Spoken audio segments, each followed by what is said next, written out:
ধনীর বিচার হয় না, গরিবের বিচার হয়। আল্লাহ বলছে পৃথিবীতে মানুষ মানুষের হক কষ্ট করে, মানুষ মানুষের প্রাপ্য নষ্ট করে, মানুষ মানুষের প্রতি অত্যাচার জুলুম শোষণ করে, মালে ধনে টাকাতে পয়সাতে জমিতে জায়গাতে যেই কাজগুলো করে সঠিকভাবে গরিব বিচার পায় না। গরিবের জন্য আমি আল্লাহ আছি, জি কিয়ামতের কোর্টে আমি ওয়াদা করেছি গরিবের সাথে, ওয়ানা লাইসা বিযাল্লামিন লিল আবিদ, আমি বিচারটা সঠিকভাবে করব। কিয়ামতের কোর্টে আল্লাহ একটা ষাঁড়কে জীবিত করে দিয়েছে, একটা দুর্বল গরুকে। গরু আল্লাহকে বলছে, আল্লাহ এই ষাঁড়টা আমাকে ঘোড়া মেরে চলো। বকরি বলছে, আল্লাহ এই বোকা হাঁকে তেড়ে চলো খুব, ও তাড়নে আমি ইদিক আর উদিক খালি দৌড়িয়ে বেড়াচ্ছি।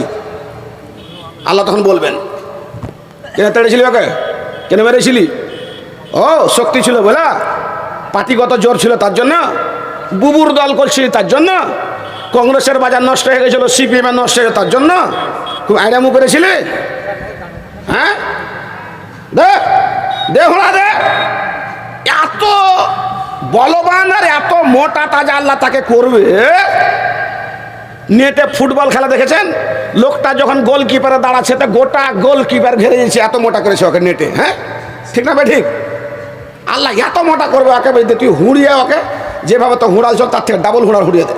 ওকে হুড়িয়ে দে সামান হয়ে গেল যখন, তখন আল্লাহ বলে কুন্না তোরা আবার মাটি হয়ে যাও। এই হলো আল্লাহর বিচার। আজকে আপনার সমাজে বিচার হয় না। কত মানুষ ওই বিচার সঠিক না পাওয়ার কারণে রোগে আক্রান্ত হয়ে গেল, প্রেশার হয়ে গেল, কত কি হয়ে গেল। জি বাপের জমি বিক্রি করে দিয়েছে, ও কিনে নিয়েছে, ওর দাদু রেস্ট্রি দেয়নি, পরবর্তীকালে জমির দাম বেড়ে গেছে, এরা তখন বলছে রেস্ট্রি দেবো না, 11 লাখ টাকা দে তাহলে রেস্ট্রি দেবো। গরিব মানুষ কিনেছিল 5 কাঠা জমি, শেষ সময় কি করলা, রেস্ট্রি তো নাই, দেয়নি ওর বাবা। আবার দ্বিতীয়বার টাকা দেওয়ার পরে তখন রেস্ট্রি হচ্ছে। আল্লাহ পাকে নবী দয়ার নবী বললেন, এক প্রকার ফাইসালা কারে, এক প্রকার কাজে, এক প্রকার মণ্ডল, এক প্রকার নেতা বিচার করবে, বিচারে বসবে, শরীয়ত জানে না, নিয়ম জানে না, পদ্ধতি জানে না, ইসলামের জ্ঞান তার মধ্যে নাই, বিচার ফাইসালা করে দিল, অন্যায় ভাবে বিচার ফাইসালা করে দিল। আল্লাহ পাকে নবী দয়া নবী বললেন, এই লোকটা যাবে জাহান্নামে।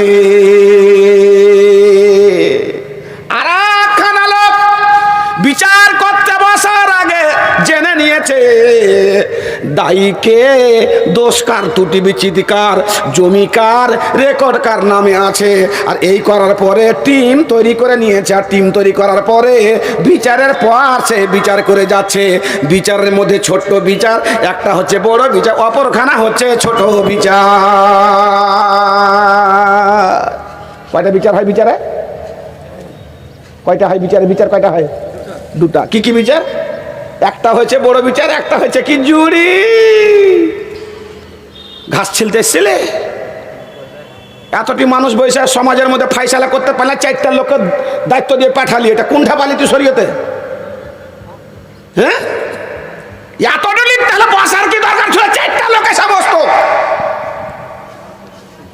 4টা লোক এসে বসে বিচার ফাইসালা করে দিত। দুনিয়ার লোককে আলোচনা করলে আর করার পরে 4টা লোককে জুড়িতে পাঠাচ্ছে। কি বলে জুড়ি বলে না, জুড়িতে পাঠাচ্ছে। আর জুড়িতে পাঠিয়ে ওরা তখন ফিনিশিং করা হয়। জুড়ি কিনা কিনি হয়, ঠিক বললাম না? ঠিক বললাম? জুড়ি কিনা কিনি হচ্ছে। এই ভোটটা দিবি, এই থাকলো 10,000 তোর।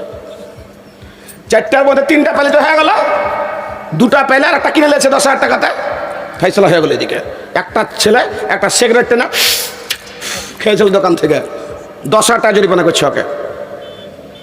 10 টাকার প্রাপ্য যদি হয়, মূল্য হয় তো হাত কাটা যাবে 10 টাকার। সিগারেটের দাম কয় টাকা? 6 টাকা না?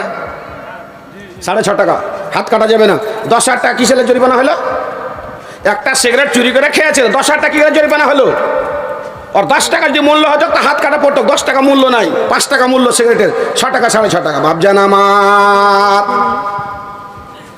ভাই আমার, আল্লাহ পাক বলছে রে বান্দারে, তুমি যদি কারি অধিকারকে নষ্ট করে দাও, কারি প্রাপ্যকে নষ্ট করে দাও, কারি প্রতি অত্যাচার করে চলে যাও, জমি দাবিয়ে নাও, বিচারকে খেয়ে নাও, কিয়ামতের কোর্টে আল্লাহ রাব্বুল আমিন তোমার পিছন দিকে ঝান্ডা গেড়ে দিবে।